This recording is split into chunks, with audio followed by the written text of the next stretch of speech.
Welcome to Phonogenics 101, a Riotboy production hosted by Jeremy Gloff. The podcast where people who love music discuss albums track by track.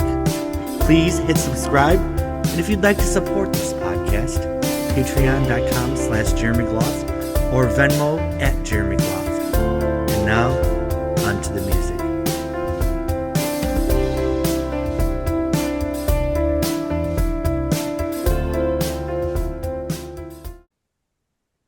Hello, everybody. Welcome to the latest episode of Phonogenics 101.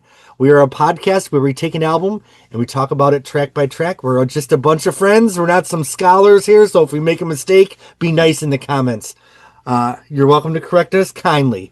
Thank you to the Patreon subscribers, some of which are here. Thank you to the subscribers. Now, everyone knows, because I've been saying it in every episode, I am getting close to being able to be a YouTube partner. So I started off needing 150 when I found out about this, and I only need 43 more subscribers. So if you like this podcast, just hit that little subscribe button. Maybe I could quit my job then and do a podcast 7 days a week. I'm just kidding. Yes. But wouldn't that be great? There's so many artists I want to do. Cyndi Lauper, Kate Bush, Tori Amos, Tina Marie, Donna Summer. All right. Yeah. Last year we finished up the Blondie series, and on the last episode I'm like, you guys, we got to do the solo albums next year, don't we? So it's always a pleasure because I sit in my office and I map out how the whole season's gonna go, and it's cool as the months unfold to see things actually go as planned, and they have for this. So thank you all for joining me for these Debbie Harry solo albums. It's been such a treat and such a pleasure. And tonight we are going. This is not the last episode. We have one more that we're doing on July 1st, Debbie's 80th birthday, where we're talking about miscellaneous tracks. But this is the last Debbie Harry solo proper album, Necessary Evil from 2007. Now, I don't want to speak for anybody on this panel, but I feel like we all kind of approach this album, like Deprivation, a little bit rough, a little, maybe left us a little deprived. So I myself was kind of approaching this album like, oh, God, I gotta listen to Necessary Evil. Gotta listen to that fucking album for this podcast. So then I'm chatting with these guys, and I play the first song, then the second song, and then like every song, I'm like, oh my God, I love this album. And then all the way through like track 17. So Jimmy coined a phrase, and I'm gonna introduce the podcast as Justice for Necessary Evil. I love it. So okay, I'm going to say at the time it was 2007. Of course, I bought all the Debbie and Blondie stuff. Curse of Blondie was out in 2003, 2002, right? Depending on where you lived. And Blondie had done some touring, but kind of out of nowhere came this Debbie solo album. And then Blondie wouldn't be back again until 2011 with their next album. So this kind of was in the middle. There wasn't a ton of fanfare. It was the year before Gaga came out and pop culture went on another whole tangent. But what are your guys' memories of Necessary Evil? We have some of the biggest Blondie fans in the world on this podcast. Tell me about this album coming into your orbit. I remember hearing it on her MySpace page. Yes. She had leaked. That's how long ago it was. Yeah, little snippets of like 3 songs, right? Blue. Yep, 2 Times Blue and If I Had You were leaked on her MySpace page. I think Deep End were. That's how I first got introduced to them. I think Still for Scandal was too. Dirty and Deep. Wasn't that was done before, that came out with the Lil' Kim lyric with before the the album came out. Because actually, I was at a party with Debbie, and they played Dirty and Deep as like the premiere play. Johnny Donnell was the DJ or whatever. It was at Patricia Field's house, and so it's a pretty damn good memory. Wow. I remember the production company, the record company, 10th East or 10, whatever it is, that was her solo company. I think they deal with Blondie as well. They had released a compilation album of their artists, and this was probably 6 months to a year before Necessary Evil came out, and there were 2 Debbie songs on there. What is Love and I could be wrong with that, and Dirty and Deep, not Dirty and Deep, Charmalon were on that, um, and so I heard those and I was like, oh my gosh, yeah, this is going to be a different album from from Deprivation for sure. Uh, so I was real excited about it. Golly, like I said, that was probably close to a year before the album was even released. Of course, a pretty penny came. I had to pay a pretty penny to get that copy off of eBay, but it was well worth it just to hear those two songs. Yeah, and she did the True Colors tour before the album. Right. Yeah. A lot of us, the first time we heard the songs were live versions of them, which was kind of cool. And I think What Is Love was on the True Colors compilation. Yes. That was released at that time before the album came out. And of note, the Deborah Harry era was over, and we were back to Debbie Harry with these songs, correct? Correct. Yeah, so I just remember maybe reading a review of the album, and at the time I bought it. I probably listened to it once or twice and then just moved on. So I just didn't have much of an opinion about it. So to pull the album out and to listen to it, and I had to say I was like floored. I was like, holy shit, this might be one of the best things she's ever done. Yeah. And I feel like I don't want to give away too much of my thoughts before we go into the song by song, so maybe I'll just not talk too much. Does anybody else have anything they want to add about like leading up into this album? Well, there was some touring going on for this album. Did you guys go to any of the shows? I saw a couple of I them. went to two. Yeah, I went to one. The True Colors and Not that two. one. You were there? Oh, actually, I Okay. went to two then too. Yeah, I was at True Colors here in Atlanta, and then I saw her at the Orange Peel in Asheville when she was touring this album. Very intimate, got right up there, in front of the stage. What was unique about this tour, she only did 3 Blondie songs, and all 3 of them, if I remember correctly, were just her. I think she was playing a maraca or something, and a couple of guitarists. And I believe she did, oh, golly, I'm going to mess this up. I know she did The Tide is High. I Yes. think she did Heart of Glass. And does anybody remember the other one she did? There were I 3. only remember two as I well. did the two at my show. Oh, well, maybe there were only 2 then. But she did them together, and it was like a little break in between all of her solo stuff. But great, great show. I'd love to find a decent recording of that show from wherever it was, because there were just some great moments in that show altogether. And you think about it, by this time, this is Debbie's 5th solo album. She'd amassed a nice body of work on her own that was solo. And I was thinking about other artists that had such a strong identity with bands that came out with good solo albums. And it's kind of hard to think about that, but the one that came to mind is I loved Chrissy Hynde's Stockholm album. I don't know if anyone's a Pretenders fan. I never heard it. Oh, it's so good. I mean, it kind of reminds me of this album where she went with a production team and it's a little bit more modern production. But there's a song, Dark Sunglasses, that I just think is just as good as anything by the Pretenders. I know the album's kind of a hot mess, but I loved Courtney Love's America's Sweetheart.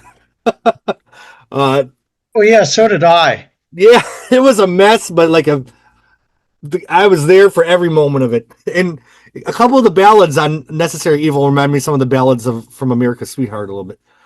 All right, I'm probably going to butcher her name, but to segue on that, Concrete Blonde had a Jonette. I'm going to butcher her name. Whatever. She had a side project. It was that album that had Mother of Pearl cover of Roxy Music. That album was really good. Cool. All right. Really, and we should drop all these I things wish in I our could chat. say what the because it wasn't like a side band thing, but she was the lead. I think that's Johnette Napolitano. Thank you. That is it. Yep. So it was interesting for a long stretch. I feel like a lot of the Blondie album titles were like a play on words, like Once More Into the Bleach, Blonde and Beyond, The Platinum Collection, Deprivation, Deaf, Dumb, and Blind. So I feel like it's kind of cool with Necessary Evil. Like we're not doing that again. This is kind of its own thing. The cover, of course, it's kind of when you open it up, it's cool looking. My jewel case is broken. Kind of like as like a mirror image, and Mhm. some of this like Vine motif was used in the Two Times Blue video, right? Yeah, that Mhm. was Rob Roth who designed that. Ironically, I did a cover up on a tattoo once, and I used the Rob Roth design to cover Oh, up. So I Oh, have wow. Necessary Evil tattoo. oh my God, so Oh, no cool. way. Yeah, so it's not. Yeah, it's the. Yeah, she used to cover up this big circle that was right here, and we looked at it, and the tattoo artist was like, "This will work perfectly." And so he just do a cover up on me. So I have Necessary Evil tattooed on me. Well, I don't. Let me know what you guys think. I felt like Debbie's solo albums up to this one, I felt like they were good, and sometimes they were even great. But I felt like she never completely formed her own identity outside of Blondie that was super strong until this album. Like when I heard this album, like that's fucking Debbie. Like that is just Debbie, 100% being Debbie.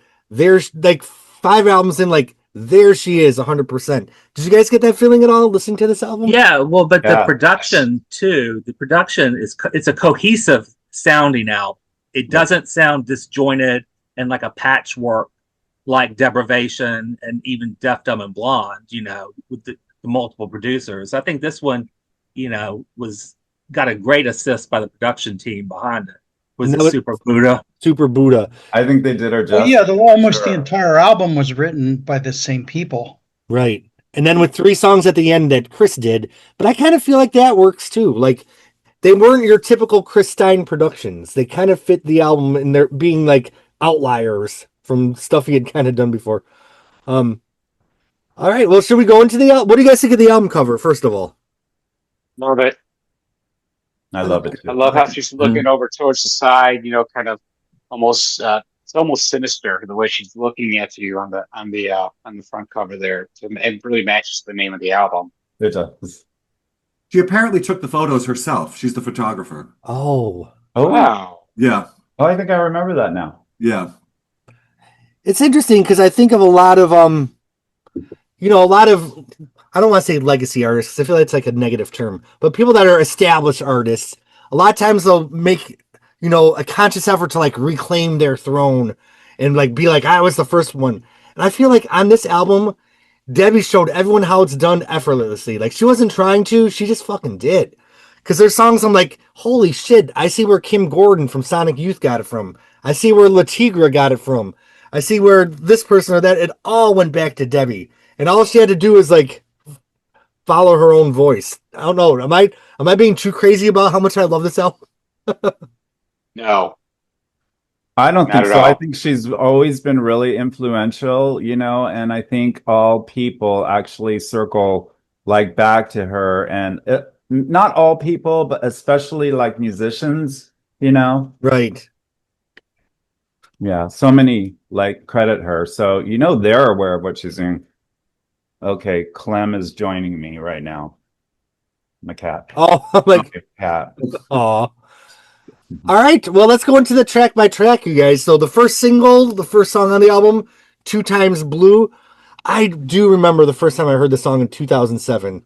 It was just love at first sight. I just feel like everything I love about a Debbie Harry song is there. A great, intelligent lyrics that are kind of quirky. A great fucking chorus that soars. Her voice sounds great, but the production was modern though. But not like on the record label trying to repurpose for the modern. It just felt like effortlessly an update of the Debbie Harry sound. What did you guys think of Two Times Blue? I agree. It totally the musicality of it wasn't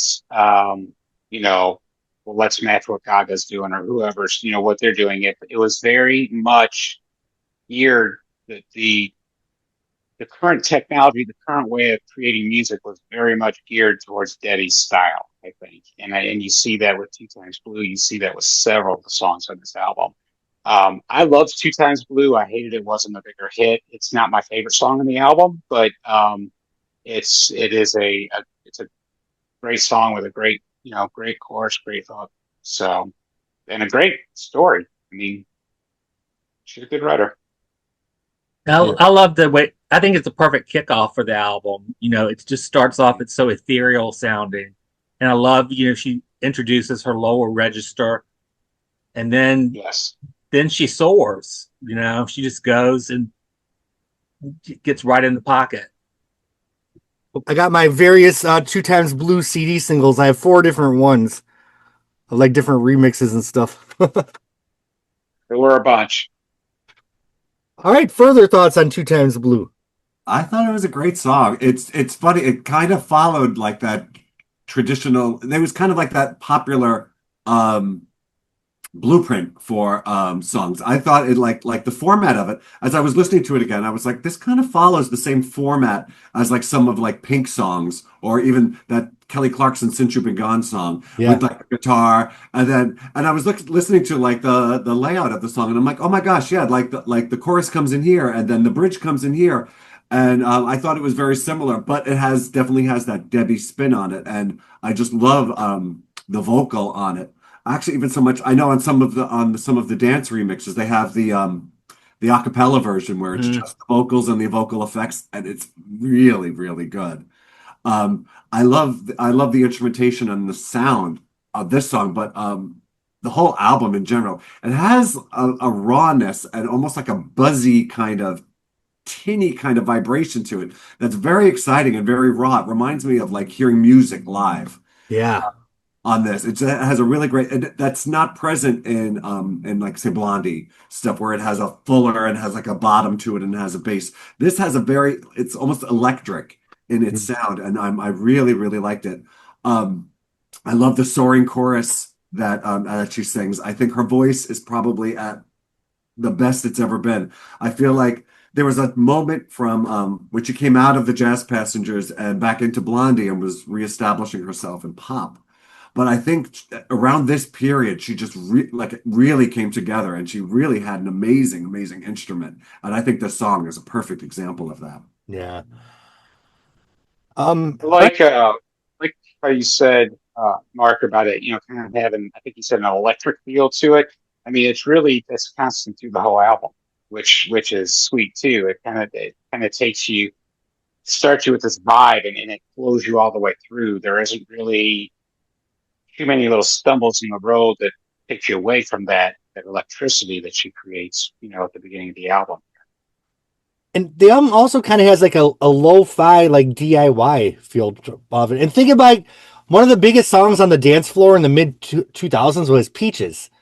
And, she even does a call out to Debbie Harry, calling me all the time like Blondie. So like hearing Debbie do this album, you're like, okay, it all goes back to Debbie because, she kind of did it first. And here she is kind of doing that lo-fi sound from that time, but making it her own. And sounding like she's always done it, like she invented it. And she did, kind of. Any other thoughts on 2 Times Blue? Yeah, I wrote down, you know what, because I love a song that does verse, chorus, and then a bridge. And I love a catchy bridge. And this song, it's got some really good hooks in it. And I always pushed it back in the day. Like there's no friend that I have, or even probably like an acquaintance where I didn't play it for them, during that time period. It was like I was promoting it. I really liked it. And what did most people think of it when you played it for them? They all like it. Yeah, they all like it.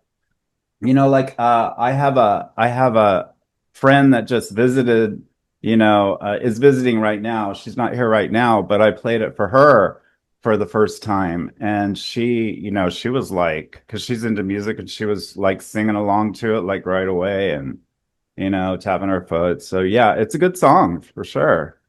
And that bridge is so Debbie. You break it. Yes. Die it. Yes. I feel like Debbie's never been this Debbie on one of her solo albums. At least not consistently from beginning to end. All right, any other thoughts on this song? All right, I give it 2 thumbs up for 2 Times Blue, 2 thumbs up for damn sure. All right, School for Scandal. Who wants to start this one off? Devil's Dick is the Devil's Dick. I mean, when it went into the second song, like I was expecting to the 2 Times Blue was like the hit, and then everything after that was going to kind of be like filler. But the second the song started, then she starts talking about the devil's dick. Like I sat up on my bed. I'm like, okay. And then it's like this song is almost like electro punk in a way. Like Yeah, it's the when it started, the way it started, I don't. It's like I didn't think I was gonna like it because of the vocals are a little bit. I wrote down there were stylized vocals. You know, she was kind of acting the right. vocal part in the very beginning, but when that song kicks in, I mean, it really kicks, and it's like full throttle from then on out.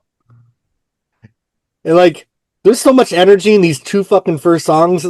Oh yeah. I sat up. I'm like, what the fuck? Where have I been for 18 years? How long is that? How long it's been since this came out? 18 years, and it still sounds fresh. 17. Mm-hmm. Something like that. Yeah. Yeah. Yeah. Yeah.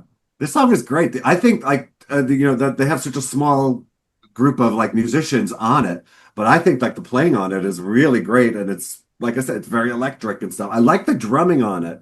It's not Klemberg. It's not at all. Who's the drummer? Mark something. Mark Maron or something like that. But I like the drumming a lot, in particular on this song, especially they have that breakdown and everything. And it like I said on Two Times Blue, it just has a very raw, very live sound to it, and I really enjoy that.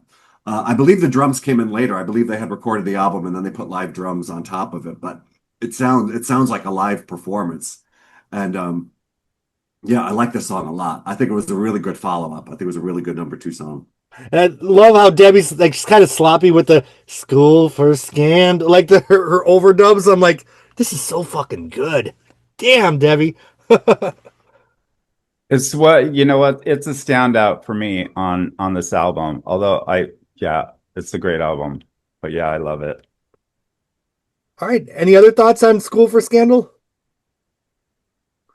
All right, 2 thumbs up for me again. 2 thumbs up. All right, so now no comment.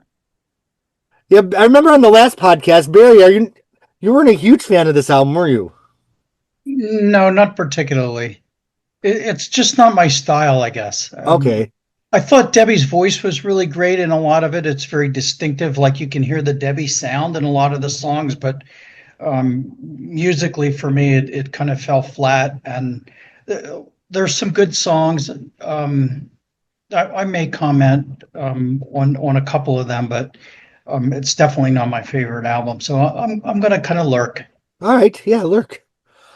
All right, so now we're getting into the first ballad. If I Had You. Now, ballads always run the risk of being a little saccharine, but I felt like this still felt sincere to me.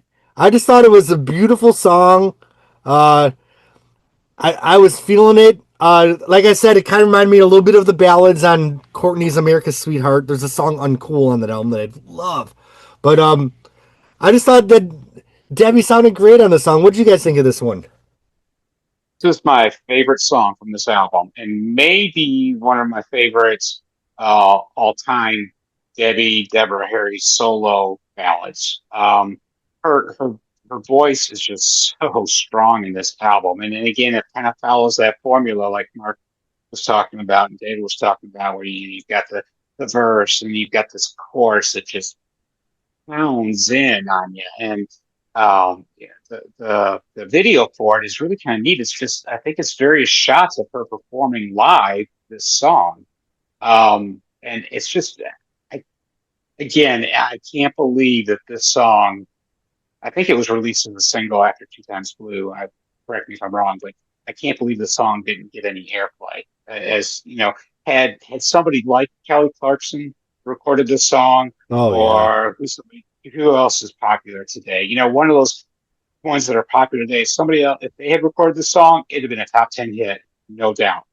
I don't get it. I really don't get it. I mean, this song is. I mean, I'm already going to give it 2 thumbs up. This is my favorite song on the album. Well, I just think it's interesting. Like on the first song, Debbie is so majestic and so strong. And then the second song, she's kind of like badass, tough. And then in this song, there's a vulnerability there. So I feel like we're getting to see so much of her in these songs, and authentically.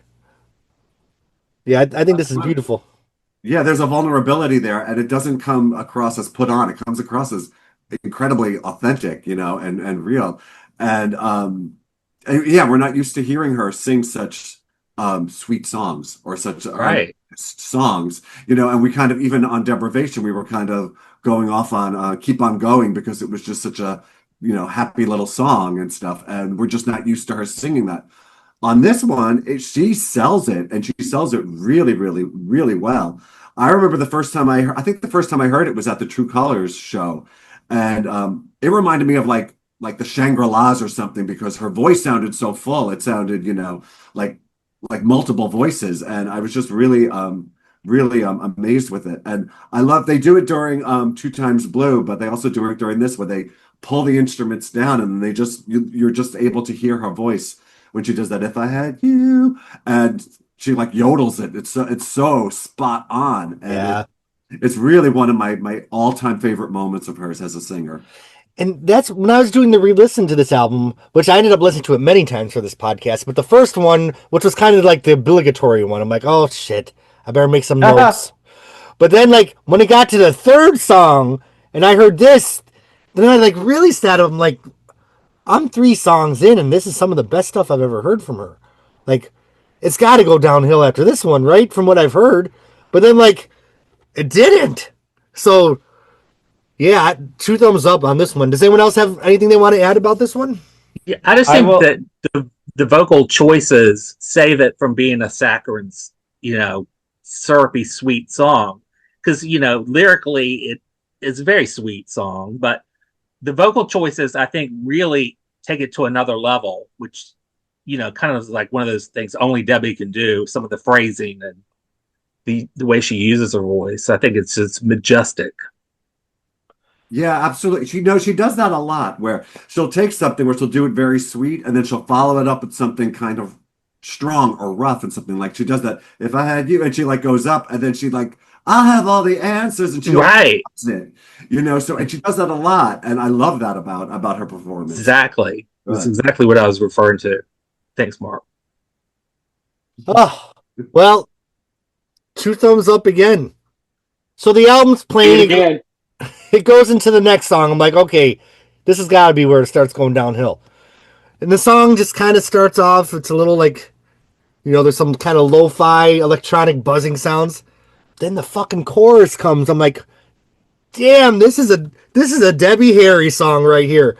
Because she sometimes has those like weird verses, but then when you get that killer chorus that only a Debbie Harry song could have, like it was so catchy. But it's the concept of like being in the deep end. It might not be the most imaginative thing we've heard in the world, but Debbie did it right. You know what I mean? I just thought she took a concept that could be a little cliche, but did a good job with it and made a really killer song. What do you guys think of Deep End? I didn't think I was, on re-listen when it started, because it had been a number of years since I had listened to the album, which, like, I think that's what makes it so exciting, because it's almost like discovering it again for the first Right.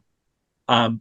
But when this one starts, it's again, the vocals make me think I'm not going to like it, but then,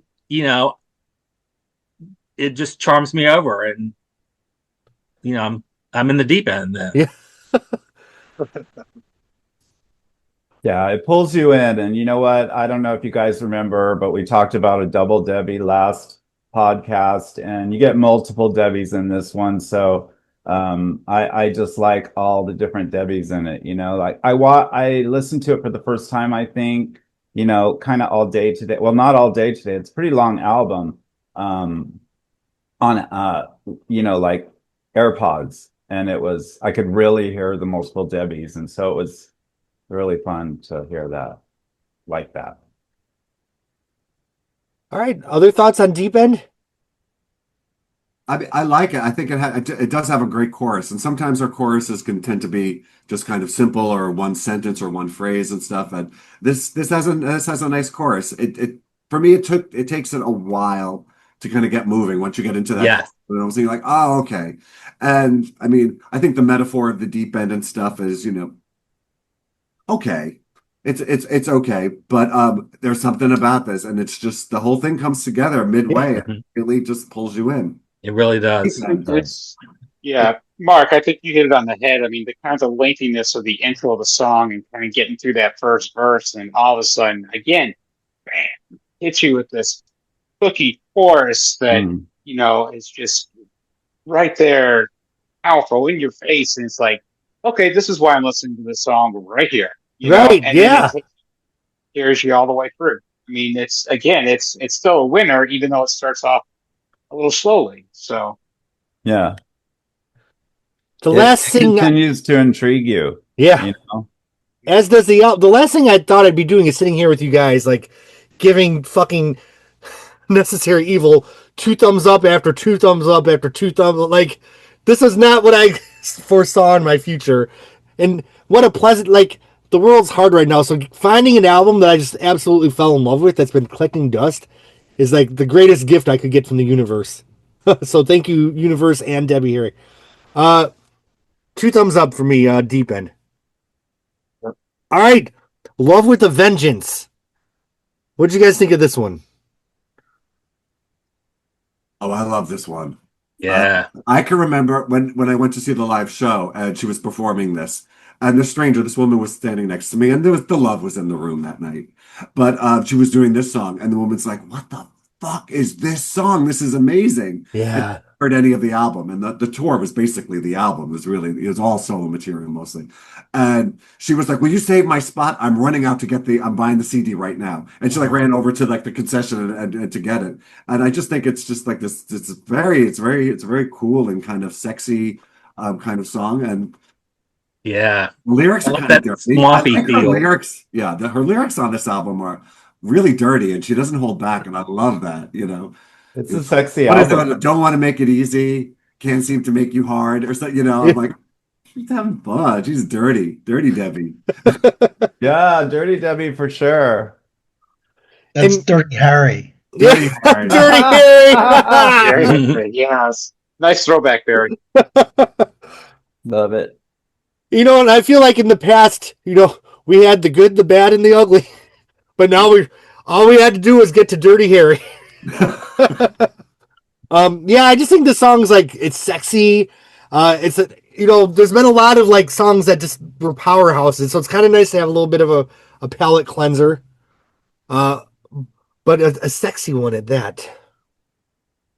And I again, don't the think I've chorus, ever like how heard good that she is. term used before in a song. No.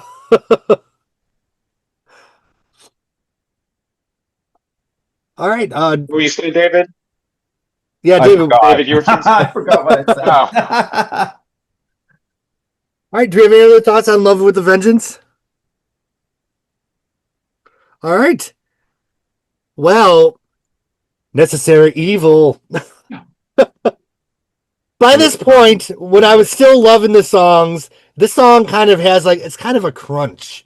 It's kind of like, it's a little bit of a trod, but it's badass, Debbie, in this one. And I love like the little electronic flourishes. That kind of totally roots it, gets a little bit of a modern flair with a little like indie punk.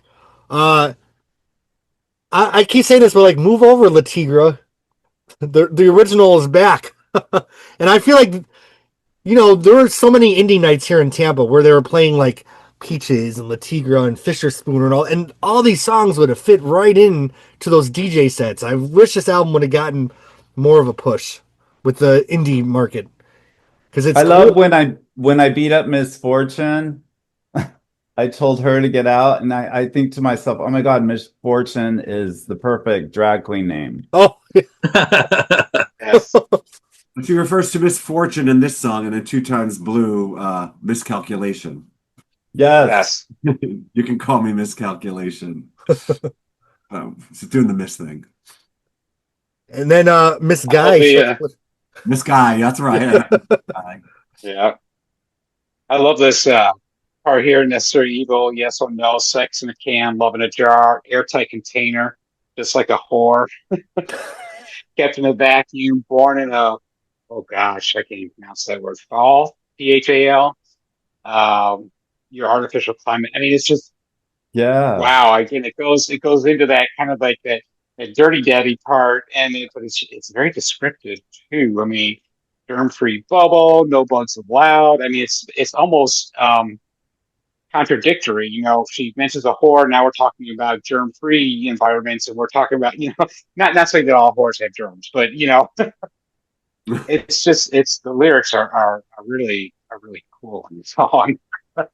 I almost feel like the shadow of Blondie loomed so hard over Debbie's solo career up to this point.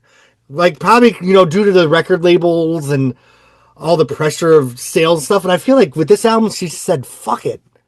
And, you know, it wasn't even going to be an album. It was just stuff she was working on that eventually they're like, oh, now I have a deal. Okay, let's put it out. But, like, when Debbie is not trying, she's at her best because she's just brilliant. Like, yeah. And it shows on this album, like when she just sits down and fucking just writes music because she wants to, and it's coming out of her. Like, damn, this is it. This is what it's all about right here.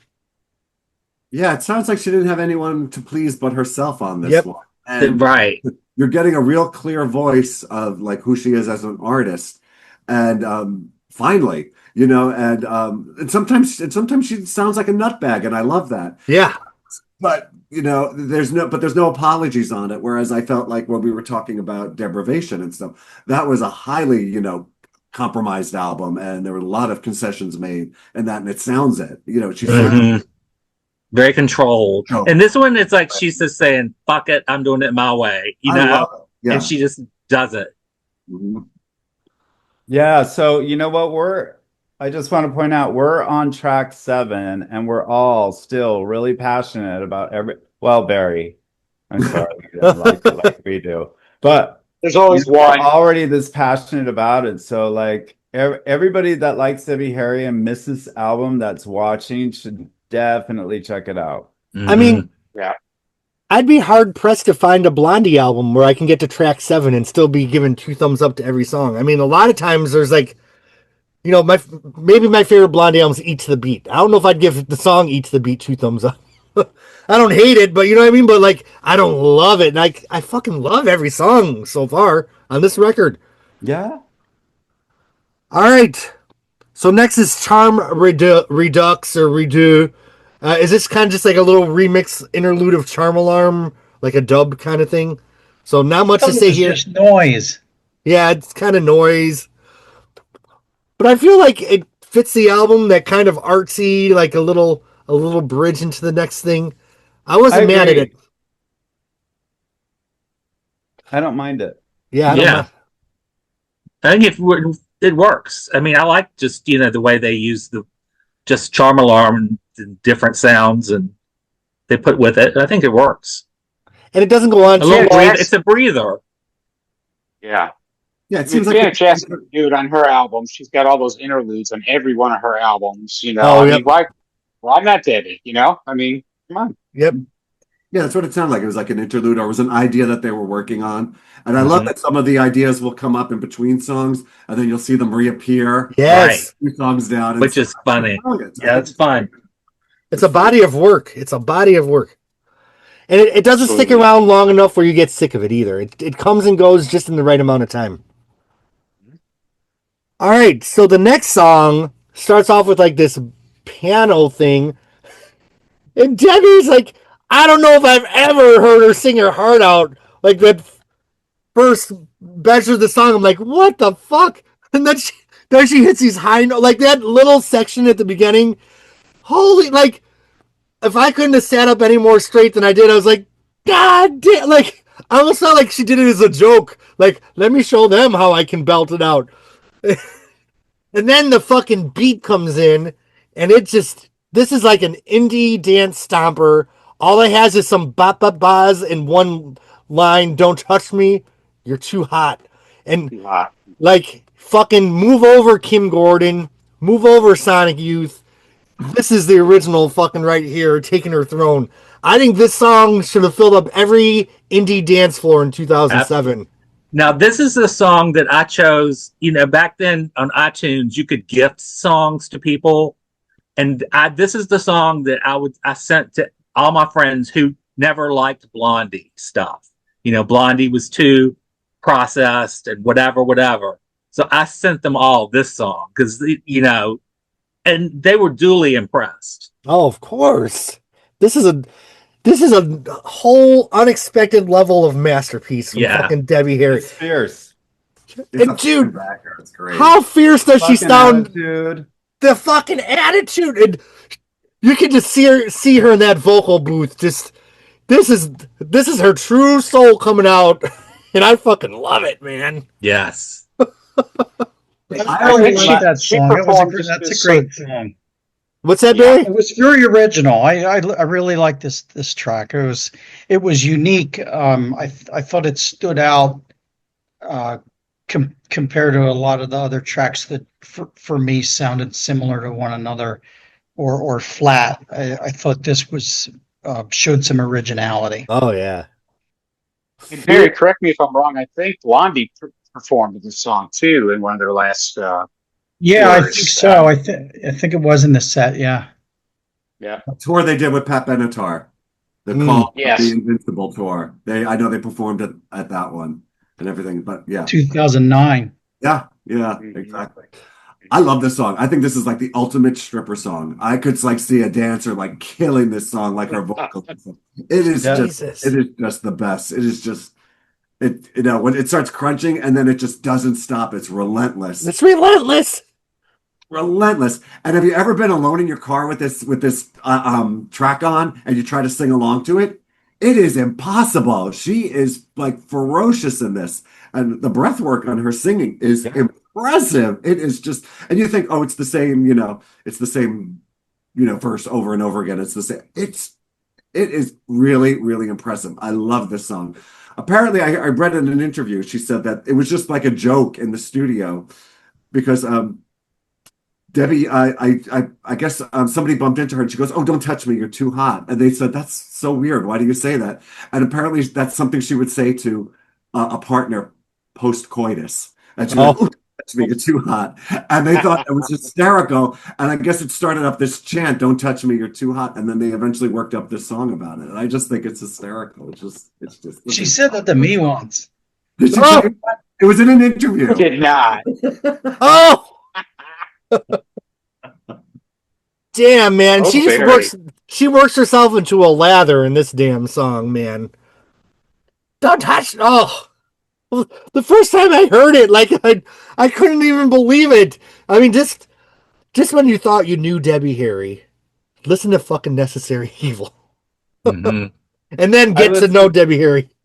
I have to listen to it over because every single "Don't Touch Me" has its own intensity, and you're too hot. It's really fun to because it's obvious she's not splicing things in. She's like on a rocking roll.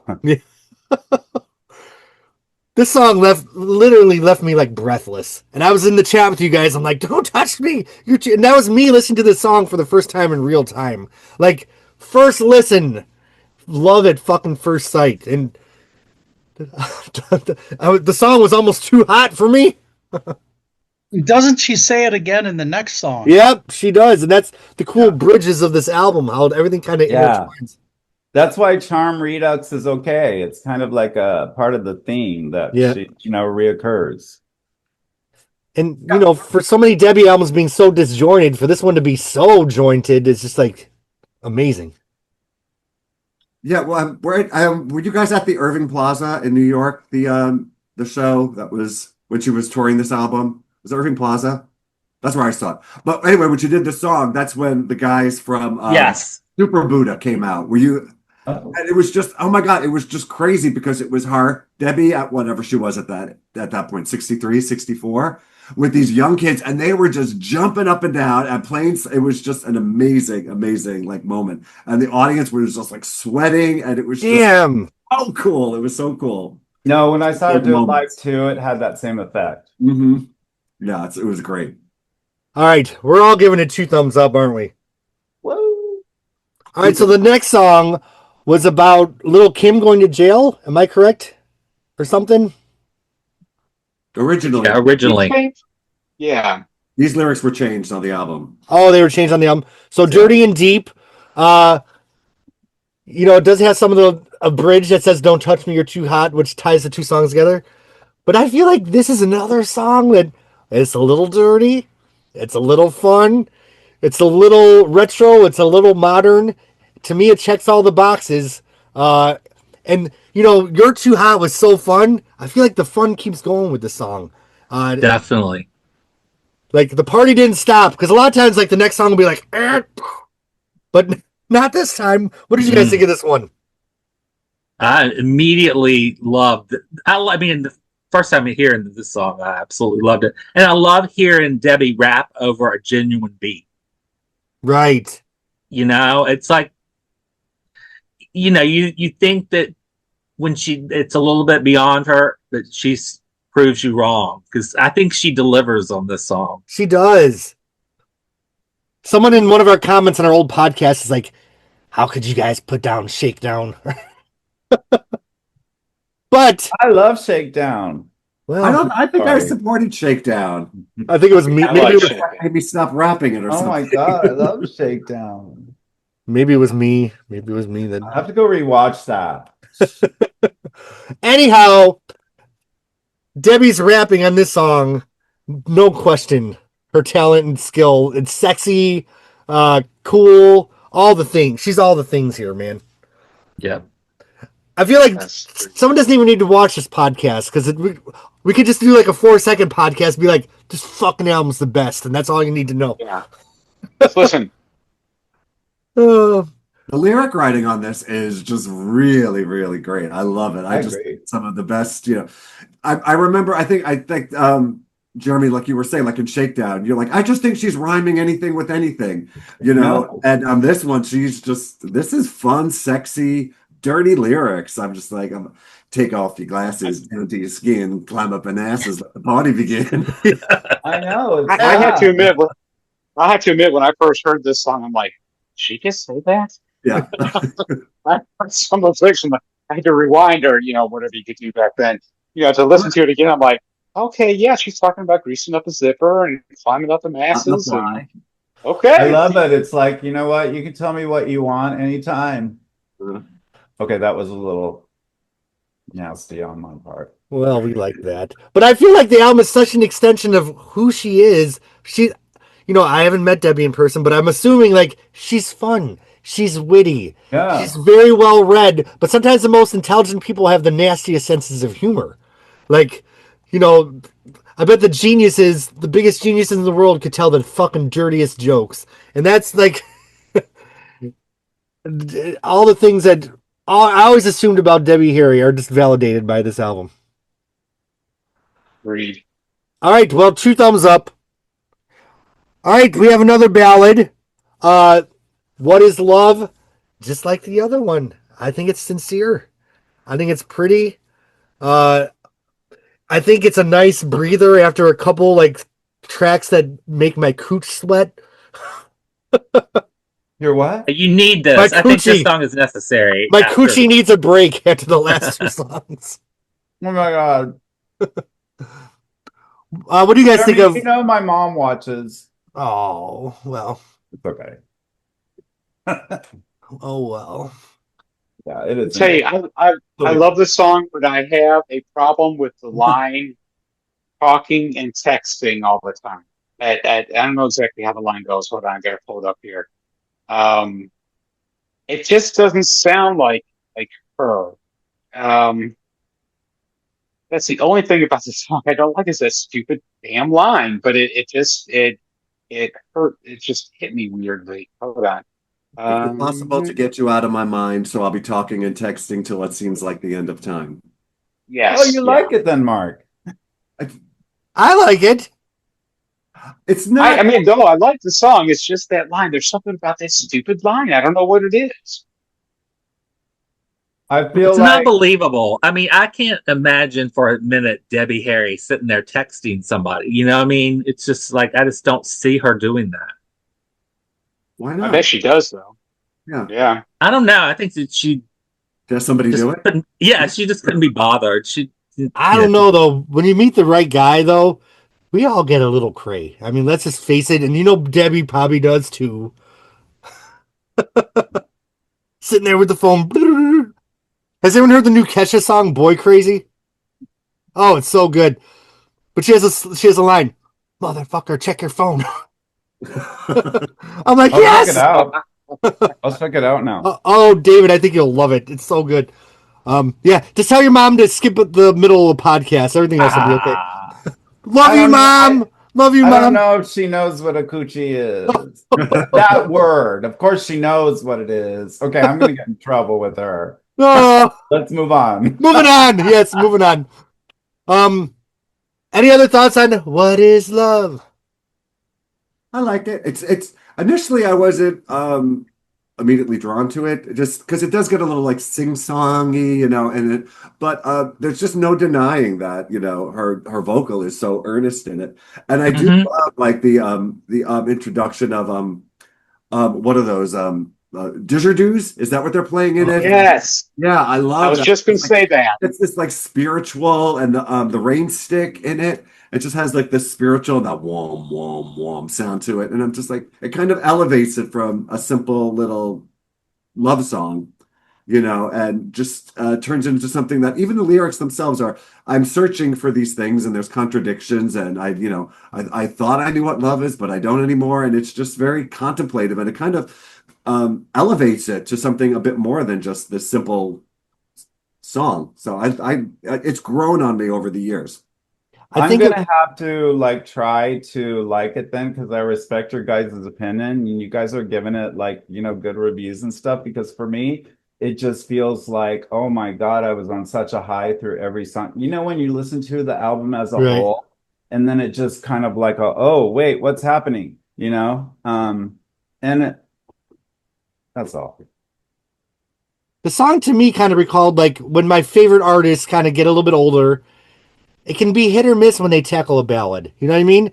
And I don't like put Madonna and Debbie. They're two of my favorites, but I feel like they're two different things. But this song kind of reminded me of like the sincerity of Madonna's performance on her song Ghost Town from one of her later albums. I just felt like it was just very sincere, you know, and maybe in someone else's hands it wouldn't be as sincere, but I just feel like they just brought something legitimate to the table. I love Madonna. Seriously. Yeah. I'm sad I missed out on your season of that. Oh, that was a fun season. Oh. Except the erotica episode where my best friend who hates Madonna joined, but that one was kind of fun too. Okay. we had to do revisiting erotica without Anne because it was too controversial. Okay. You did? Yeah. We did a redo. We had to. Did you ever publish the first one? Oh, yeah, they're both still there. Oh, I'm going to have to check them out. Oh, God. Oh, my best friend. Love her. You get another view on both of those. All right, so I DJ'd last weekend at Pride Party. Yes. I played a song from this album, and the first thing everyone did is pull out their Shazam. They're like, who is this? Oh, my God, this is Debbie Harry. The song was a fucking hit. The first time I heard this, like right now, there's kind of a guy I have a crush on, and I want to see him. I want to see him. White out. This song is just so clever and so great because, I've been there. You just want to see somebody and white out. I feel like this is like the modern day Wipeout. What do you guys think of this song? To me, this is a highlight of the album. Yep. That chorus is like classic Debbie. The hook, like, and the way she says it, white out. So white good. And then the shouted white out, too. The shouted one at the end.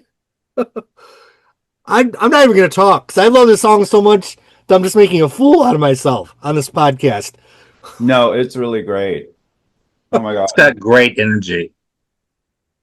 I agree. And, you know, it's once again kind of retro, but kind of modern. And, you know, this is the Debbie that brought us Ripper to shreds. Like, that attitude is 120% still intact right here. Yes. And that dry wit, like, the wit is so dry in this song, like, you can almost see the dust coming off of it. And nobody does that better. There's nobody that does that better. The first time I heard it, like, I want to see you. Like, that's such a great chorus. Then the music stops. Again and again and Yeah. again. Such a good. And then, white out. Nope, you're not going to see him. Oh, story of my life. Debbie, little did Is I it a think. reference to cocaine, maybe, or what? See, I thought it was like, you want to see somebody, but nope. You're just I thought white it was, out. I thought it was like about like that like hysterical blindness that Yeah. you get when you're in love and you don't see anything else. Yep. You know, like it's just like you can't hear what your friends are saying or anything, you know, and she uses like all these references, you know, and like I want to see you, I want to see you, you know, because I can't see anything else. You know, Yeah. and I thought it was about like that kind of infatuation that you have for someone. So that's what I thought it was about. I love this song. Oh my God. I believe even didn't Blondie cover this on one of the tours? Didn't they do this for like an encore on the Parallel Lines tour? Felt like they I did. didn't see that tour. I saw them in New York, but I felt Are like you talking about the 35 or was it a 40-year like the 30-year anniversary of Parallel Lines tour? Yeah. I saw that. Oh, I know When she counting. did. I know they did a song from this. I thought it was Whiteout. I remember I Billy think it might Idol have was on been the tour. Yeah. in 2008. In 2008, because like they finished it like they did Just Go Away. And she said, all right, let's get back to the present. And then they did a Necessary Evil song. And I thought it was Whiteout. And it was really good done by Blondie. It had a much different sound though. I mean, but it still had that same energy. Even people who were there to see Blondie were like, what is this song? This is crazy. And I'm like, nobody really knew it, but It rocks. it rocks. It's Fucking rocks. yeah. Yeah. Little did I ever think like I'd be wowed by like the 9th or 10th song on Necessary Evil. Like, I'm still on board. I don't even have one toe off yet. Do I hear a 10 coming? Moving on. I Sorry. want to know if Jimmy We're has not a. at that point, sorry. No, don't be. I want to know if Jimmy has a resequence. We'll find out at the end. Needless to say, another palate cleanser, another kind of ballad. What do you guys think of this one? I think it's exactly what you said. You know, it's a good, just mid-tempo, palate cleansing song. And I think it's placed well on the album too, you know, with the other songs. So once again, good vocals. Yeah. It's probably my least favorite of the ballads, but I don't dislike it, and it's not a skip for me. I still like it. Mm-hmm. Yeah.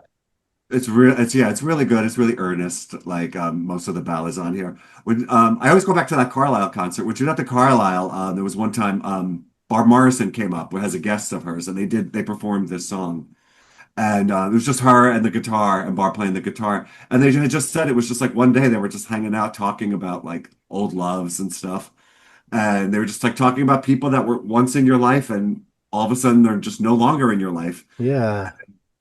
It doesn't mean you don't love them any less. They're just not, you know, it's just not meant to take it any further. And she had said, needless to say, I still love them. And Barb Morrison told the story. She goes, holy shit, we just wrote a song. And they immediately ran into the studio and just started coming up with the lyrics for this. And they fleshed it out that day.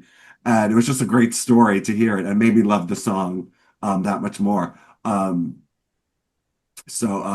wonder if like when she refers like politician, magician is like she referring to like her Penn Jillette, you know, encounter that she had, you know, in the early 90s. But it's a very sweet song. I like this one very much. I mean, you can hear how clearly the inspiration was there through this whole thing. Like, it's like her, and I know like in my own creative life, there's times like when your pen's on fire and you just know you're doing something good. And I feel like this is one of those cases in her creative journey.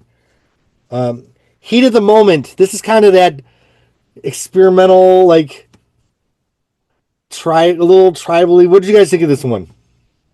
I loved it because it kind of bridged from Needless to Say, because there's in Needless to Say, I think there's a bridge, you know, in the heat of the moment, you know, and then you jump right into the next song, which is this, you know, kind of, you know, jungly, you know, bass sounding, sexual sounding in the heat of the moment song, which is just those 6 words. I mean, that's the lyric. It's just those 6 words repeated over and over and over again. I love this.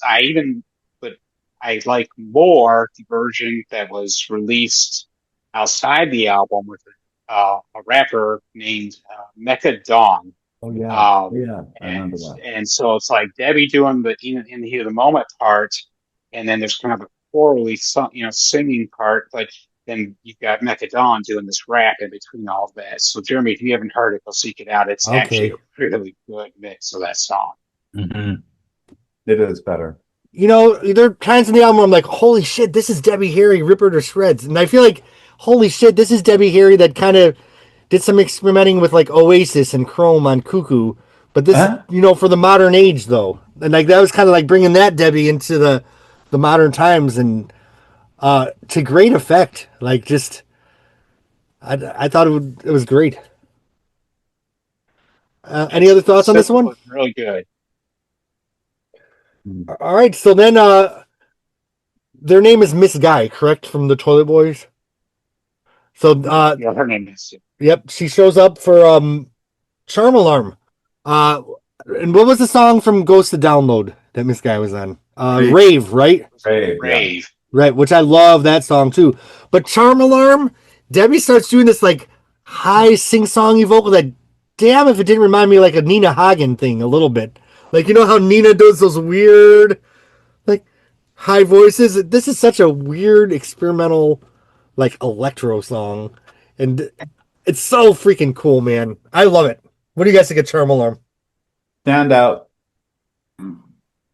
Yeah, I like it. Yeah, I like both versions of it.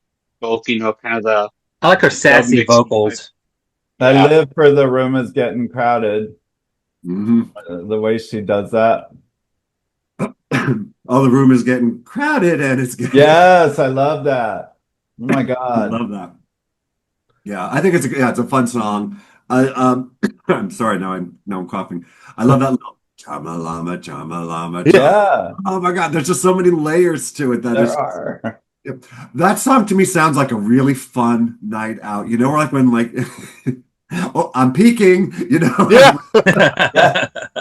It's that moment when I think you're peaking, and it's and everything is like you can see the music, and you can hear like all the different things to it. It's just it reminds me of that, if memory serves. There's a line that this guy does in here that kind of is a throwback to when she did Iggy Pop's "Well, Did You Ever" with Iggy Pop. This guy goes, "I'm drinking my drink of glamour and damage, seduction and piss elegance." Because doesn't Debbie say a line like that in yes, just piss off at the end, yeah. Yeah. What is the name of that song? I can't think of it now. What did you ever? Well, did you ever? Yeah. Yeah. So I think I love all those little tie-ins here. I mean, it's very smartly done. A lot of like Easter eggs throughout the album. Yeah. So, the international version of the album ended there, right? The Chris songs, the next 3 songs are collaborations with Chris, and weren't they bonus tracks in the US edition only? That's what I saw on Wikipedia. The first 2 are Chris, the last one's Roy Nathanson. Okay. Thanks for thank you. You saved me from a mean comment on YouTube.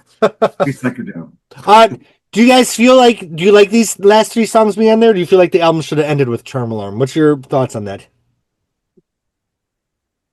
Oh, I love them. I think they're great additions. I think they're great bonus tracks. Right. They're great bonus tracks. And I like that they are separate from the album itself. So you don't think they should have been mixed in? You think they work well as like a set of 3 at the end? I like them as a set of 3. I like them as a set of 3 too. Yeah. And if any of them had to be left off, it would be this Gen. I couldn't get into that one, but the Roy Nathanson and the Paradise, I mean, those are like songs. I mean, this Gen again is another kind of...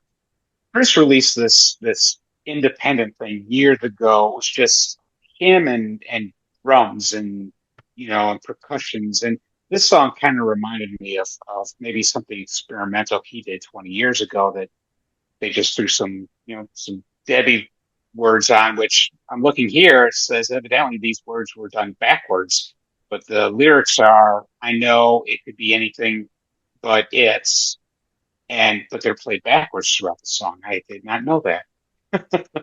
It was interesting because before I approached this album, I read the review that I think was on, oh God, what's that website? I'm sorry, it escaped my. What's the hipster website that has the album reviews? Oh shit, Pitchfork. Pitchfork. Yeah, there was a Yeah, Pitchfork that is it. review of this album. That was a really good review. It was a good review, but it Yeah. said like, oh, she finally found her voice with the Chris songs, and I don't agree with that statement. I think her voice was there throughout the whole album, and I don't think these. And strong. Yeah, and I don't feel like these are typical Debbie Chris collaborations. I think they're edgy and different enough that they fit on a Debbie solo album, not a Blondie album. Well, Jen, I mean, it sounds like the Talking Heads to me. Yeah. I mean, it does not sound like it. It's like the one David Byrne and Brian Eno did, "My Life in the Bush of Ghosts" or whatever. It just does not sound like it belongs on a Debbie Harry album. Right. So it doesn't make anybody in this room want to boogie at all. Like it's got kind of a beat. It's got kind of a, I don't know. I threw a party, and you know what? If you come to one of my parties, you're gonna hear some Debbie Harry, you're gonna hear some Blondie, whatever. So this song, I was playing the album, and I just remember one of my friends coming in and immediately just busted out a move to. It's no vocals, right? Am I confused with the song? They're played. It's played backwards. Is what it is. It's a line, but it's played in reverse. So it sounds like just kind of scatting or what have you. But yeah, it's she does. I just seem to remember the bump, bump, bump, the like that part of it.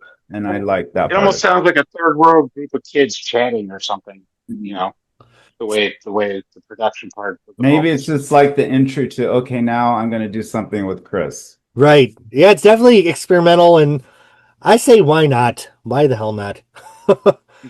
Not my favorite song on the album, but also not a skip.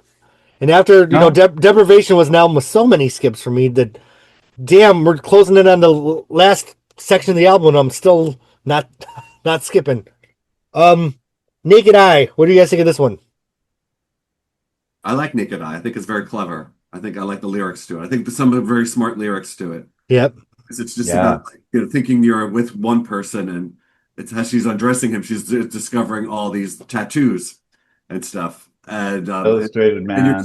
It's very smart. And as you're like in the middle of the sex act, you're kind of discovering their history and stuff. I thought it was a very, very clever, and I thought it was very smart lyric writing on her part. Yep. And I like the chorus to it. I thought it was a very successful collaboration with her and Chris. I thought it was unlike anything I've really heard with Blondie, and it sounded very much like a Debbie and Chris song. Yep. Not a Blondie song.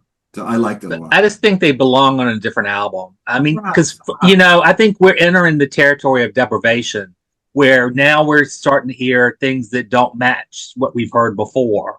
Right. So I think that's the problem I have with these three songs. It's like we finally have a cohesive album, and now we're tacking on these three songs that don't sound at all related to what we've been listening to.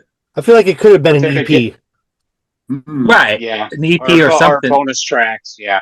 But, like Mark said, they're clumped together. Unlike with Deprivation, it just kind of bounced. At least these three you got together. So if you want to stop listening before these three, you can. And you heard really the complete album. Yeah, no. But I don't think these three detract from the total of the album. I just feel like it's kind of those three extra bonus tracks after you listen to A Minute of Silence on the CD, and all of a sudden, oh wow, there's three extra tracks on the CD, and that's what these are. So.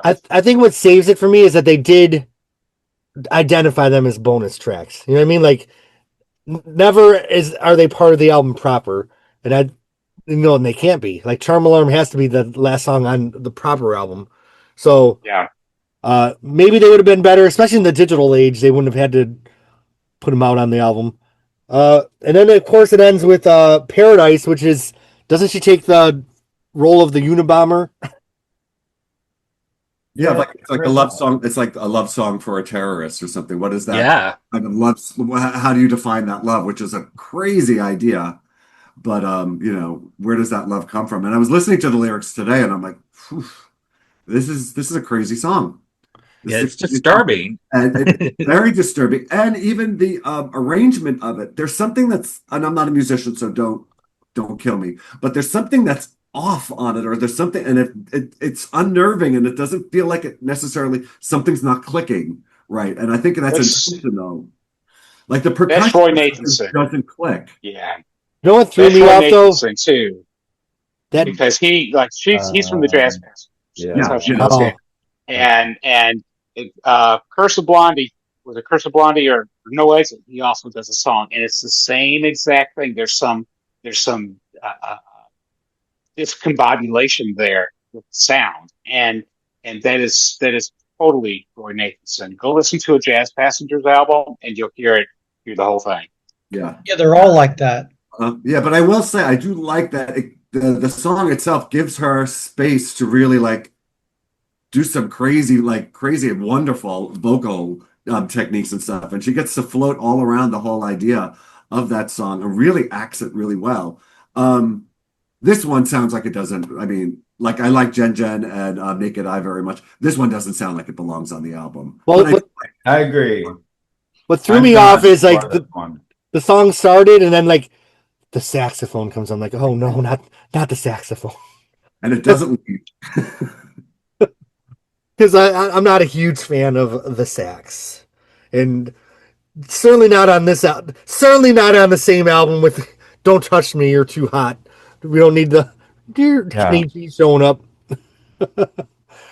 Jeremy, bonus tracks. Yeah, Bonus. capital B though, like B capital fucking B bonus.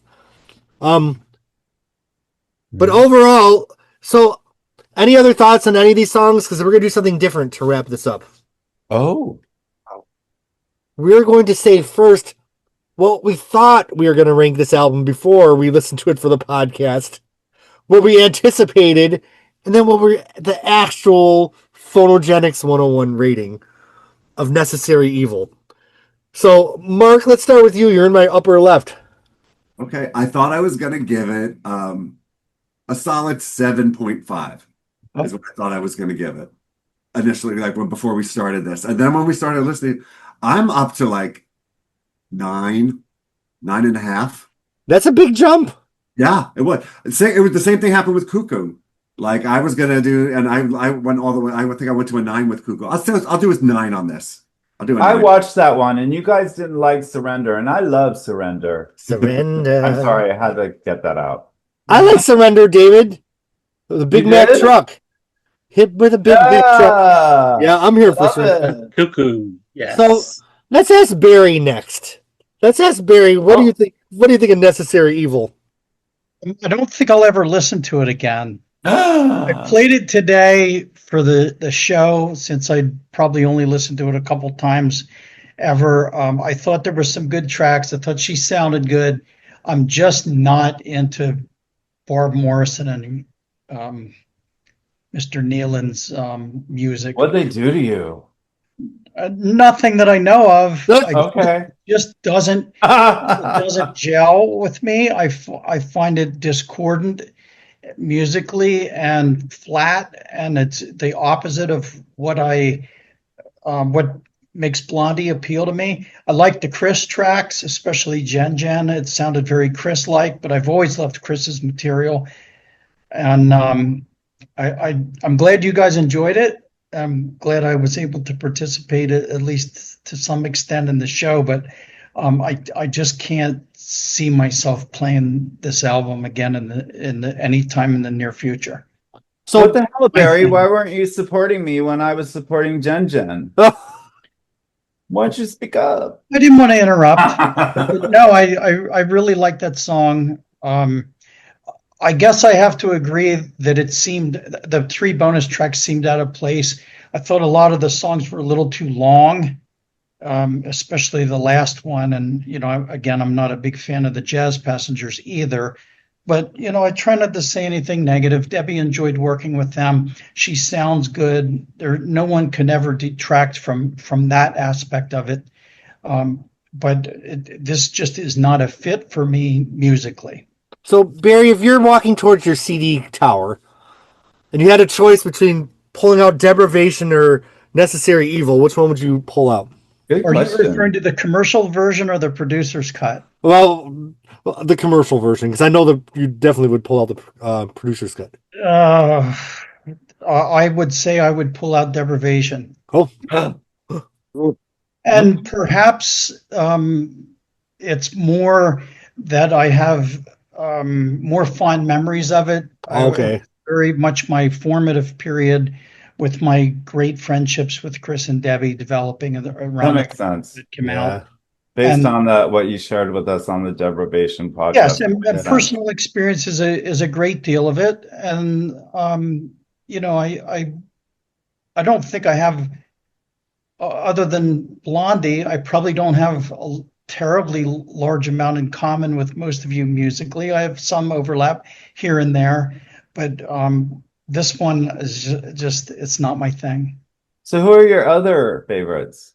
Garbage, Goldfrapp, Gaga, I love all of them. Lola, a relatively unknown band in LA, Hailstorm, I don't remember that. Stevie Nicks and Fleetwood Mac. Oh yeah. Okay, I think we're kind of all on the same page. We are all Stevie fans here. Aren't we? I like some Madonna, like Confessions. I thought was a great album. I Yes, didn't like my a lot favorite of Madonna material album. there. But you know, those are my things. Cool. Well, David, what you're approaching the podcast in the corner of your mind, you kind of thought what you might rate it, and then you listened to the album. Was there a difference between those ratings? No, I knew it was going to be. Well, wait, I have to retract this because I struggle with, because there's Deaf, Dumb, and Blonde and there's Necessary Evil. I would say that I actually, so yeah, because I was going to give it the same score as Deaf, Dumb, and Blonde going into it because they're tied with me for different reasons, right? And I believe I gave Deaf, Dumb, and Blonde either a 9 or a 9.5, you know, but I'm giving this one, I'm deciding after listening to it today that I can give it a 10. Oh, damn. Wow. I love it. Yeah. I could do without the last song though. Yeah. But like Jim said, capital B bonus. Yes, thank you for that. I wasn't aware that, you know, it wasn't actually officially a part of the album. So speaking of Jim, approaching this podcast and then having heard the album, what are your two rankings for this? Blah, blah, blah, blah. All right, so I have a tie for my favorite blonde for my not oh God forgive me, my favorite Debbie albums, and that is Cuckoo and Necessary Evil. And I cannot remember what I gave Cuckoo. I think I gave it a 9.5, which in my mind is too low because I'm sitting here listening to Necessary Evil, even with the bonus tracks, and I'm still wanting to give it a 10 because it's just so solid all the way through. But if I do that, I also need to increase my Cuckoo score to 10. So I'm giving both this one and Cuckoo a 10. All right. Ooh, Damn. love it. All right. Did you support Surrender? I like Surrender. I don't remember exactly what I said about it, but I still like the song. But anyway, two side notes really quickly. Did you guys see Stevie Nicks on Saturday Night Live a couple weeks ago? A couple of weeks ago? She came again? Might have been a couple months ago. Yeah, when she did the White House. Yes. Yeah, she did one new song and Stand Back, which I thought was ingenious that she didn't come up and just like do two songs nobody knew and stuff like that. Second thing, Barry, do you have the new Garbage album yet? Yes, I like it. I don't like it as much as Good. the previous one, but I do like it. Okay, I'll check it out. Okay, I'm done. Yeah, I will too then, because I wasn't crazy about the first single. It didn't give me, you know, because now that I'm recollecting vinyl, I had to have 2.0, Garbage 2.0. That was the one I had to get first. That's a great album. Yeah. All right. So, Jimmy, you're approaching the podcast. You kind of had an idea what you thought you were going to give the album. Then you listened to it. Is there a difference between your ratings? Yeah, I mean, I would have imagined I would have given it somewhere around a 7. And I think that, it's a solid 9 for me. Awesome. Did you have a resequence for this one? I did not feel it needed it, to be honest. I was perfectly fine with the way they put I think this is like, this might be the best cohesive album that Debbie has done. Well, but it's hard for me to, because I gave part to the album cover, which I absolutely love. Right. But I just think that was a great, that's a great cohesive album. And I love that this is, she's kind of bookended her solo career with cohesive sounding product. I hope we get it in vinyl, a reissue in vinyl. I mean, I just feel like this album is ripe for rediscovery. I hope this podcast gets out there and, justice for people give it a spin. Yeah, give it a spin. I think I'm going to give it a 9.5. I think even though the bonus tracks are bonus tracks, they're still there. And I think if the album would have ended with Charm Alarm, it would have, and there was just silence after, I think I would have given the album a 10. I know it's probably sacrilegious, but that's the risk of putting bonus tracks on an album. But what a great body of work. And, Debbie has some of the zenith of popular music, like some of the best albums of all time. And this album creeps up to me, another high point of a stellar career. Do you guys think she'll ever make another solo album? Or do you think this is the end of her solo catalog? Well, I don't think Blondie will ever make another album. I don't either. I don't either. I don't know. I mean, we got teased about a year or so ago that there supposedly was some information, but I think Barry set us straight on that one. And so I don't know. I mean, she's going to be 80 years old. Wow. I don't know. But then again, I mean, she loves to prove everybody wrong. Yeah. So. Well, I've had these thoughts before with, like Blondie and Debbie Harry, like, oh no, you know what, this could be the last album, that, but she always proves me wrong. So, I mean, Barry, we don't have a Blondie album in the can. Well, I think there is one. I heard it was supposed to come out in the third quarter. I don't know if that's still the case, but I don't believe that. I think it will still come out, but I don't, like, my point of view is I just don't think Blondie after Clem is Blondie anymore. But I do think that, Debbie Harry's, she's just brilliant. We've seen her like join other, put things out, like, referencing our next podcast together, right? So I don't think she's done. I think her creativity keeps her going. It's kind of like Fleetwood Mac without Christine McVie. And you know what? I did make a mistake. She was still Deborah Harry on this album. So I take back saying that she was Debbie again. I'm going to end this podcast by saying if anyone has watched this far and you have the Fit Right In CD single and you want to make any amount of money, I want to buy that for my collection. And whoever bought it on Discogs is an asshole who got it at 4 a.m. when I was sleeping, because it's been on my want list for like years. Other than that, much love to everybody. Any final thoughts on Necessary Evil? All right. Well, I'm so glad we did this series. We have one more episode, and we're going to meet on Debbie's birthday, her 80th birthday. Barry, if you talk to her, tell her to stop by so we can sing happy birthday to her. Perhaps I'll be there. I don't know. Oh, then you're going to have to phone in or FaceTime us somehow. I know, right? FaceTime us. Yeah. Should be like, oh, there's those assholes that talked about my albums. Maybe you could get her permission to let us do the podcast from her birthday. Yeah. Oh. All right. Well, I will see you all. I will see you all July 1st, and thanks for discussing Necessary Evil. Till next time, my friends. Thank you. Bye. Bye.